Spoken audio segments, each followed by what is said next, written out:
than that. Maria Eagle. Thank you, Madam Deputy Speaker. We can't discuss confidence in the criminal justice system and policing without tackling the long and balefully negative influence of the aftermath of the Hillsborough disaster, which, whilst over 34 years ago, has hugely impacted the way in which police and public authorities are seen across Merseyside and beyond. The impact is widespread and intergenerational, and more needs to be done to tackle it. I hoped we would see a Hillsborough law in the legislative programme to learn the lessons of the tragedy in which 97 people were unlawfully killed by the gross negligence of the police responsible for keeping them safe. To date, none of the South Yorkshire Police responsible for the disaster or the subsequent cover-up and campaign of vilification has been held to account, and now probably never will be. Whilst families of the dead and survivors have endured decades of wrongly being blamed for what happened and feeling they have to defend the reputations of their loved ones from the ongoing ignorant attacks spawned by the South Yorkshire Police's deliberate campaign to shift the blame from themselves. And it's particularly difficult for families to feel frozen in time, being forever dragged back to the darkest of their days, as they have to keep repeating to ignorant people what really happened and the findings of the unlawful killing at the second inquest, the findings of the Hillsborough Independent Panel, the truth of Hillsborough, in other words.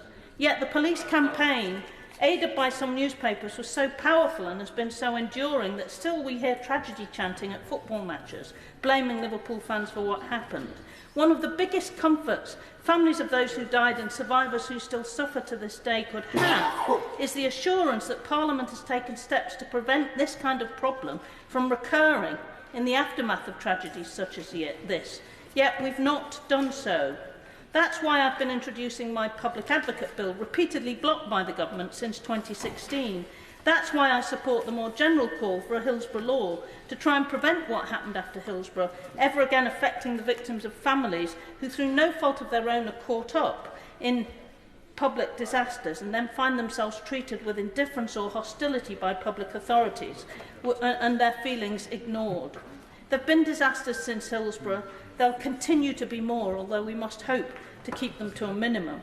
The Hillsborough law aims to rebalance the scales of justice towards families bereaved by public disasters and survivors by establishing a public advocate independent of government and able to act at the behest of families affected after major incidents, to give them a say and to use the learning from the Hillsborough Independent Panel process on the huge power of transparency to stop things going wrong as they did after Hillsborough.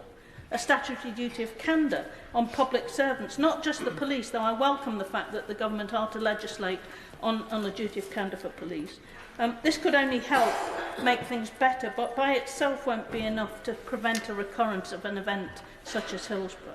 Proper participation of bereaved families at inquests through publicly funded legal representation and ensuring equality of arms by ending limitless use of public authorities' budgets to defend their reputations on those occasions, no matter what the circumstances, and making Bishop James Jones's Charter for Families Bereaved Through Public Tragedy, which has been voluntarily signed by some, legally binding on all public bodies. Now, the government's recognised for years that there are things that need to be changed, but I'm afraid they've been lamentably slow in doing anything about it. Bishop James Jones' report, which was asked for by the Right Honourable Lady for Maidenhead when she was Prime Minister, was published in 2017. Over 6 years later, there hasn't been a response to it. I find that quite shocking. Now, I've been pressing the government to respond over all of those years. There's absolutely no conceivable reason to prevent them from having done so, at least since May 2021, when the last of the criminal trials collapsed. It's 2.5 years later and still no response. I can't understand what's been holding them up. It's an insult to Bishop James and the work that he did that there's been no response. And it's trying the patience of families who've already had to wait too long, and survivors, not to have had that response published. I keep hearing there's going to be a response soon. I really hope it's true, but I'm not holding my breath.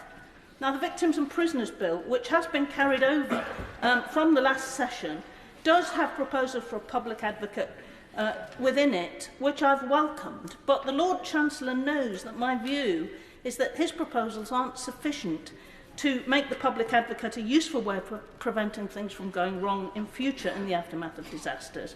but simply a signposting service for families caught up. Now, a signposting service is all well and good and it's welcome, but unfortunately it's not going far enough.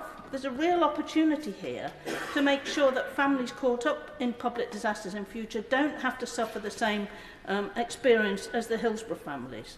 His public advocate, though, has neither the independence nor the powers required to shift the dial in favour of families and to be able to act to torpedo cover-ups, which is the whole point.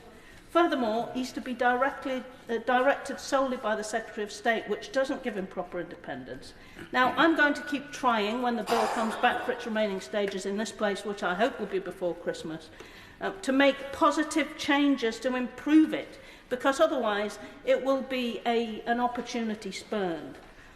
So I hope that the government ministers on the front bench will give thought to improving the proposals as they currently stand, because if they're enacted as they currently stand, it simply won't be enough to make real use of the lessons to be learned from Hillsborough. Sir Charles Walker. Madam Deputy